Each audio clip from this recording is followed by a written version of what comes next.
In today's video, I'm going to teach you how to change quantity on eBay. If you have a listing saved as a draft and you need to update the number of items available, the process is very simple once you know where to look. I'll walk you through it clearly so you can make the change quickly and confidently. To get started, go to eBay and look at the top of the page for the sell option. Click on Sell to open your seller area.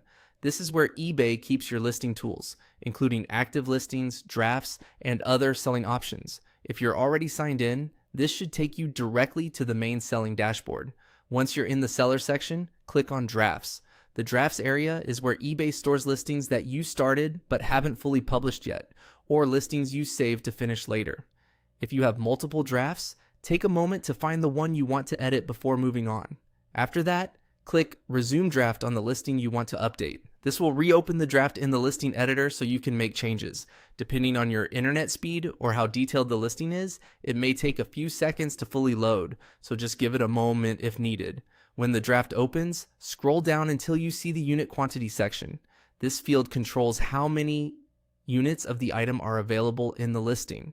If your page has a lot of item details, pricing information, or shipping settings, you may need to scroll a bit before you reach it. Take your time here so you don't accidentally skip past it. Once you find unit quantity, enter your quantity in that field. Replace the current number with the amount you want to make available. Make sure you enter the correct number, especially if you're managing inventory across more than one platform or keeping track of limited stock. A quick double check here can help prevent overselling or confusion later. After updating the quantity, you'll be ready to continue with the listing from there.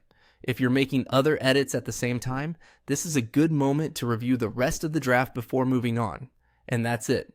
That's how to change quantity on eBay using a draft listing. Once you've done it once, it becomes a very fast part of managing your inventory.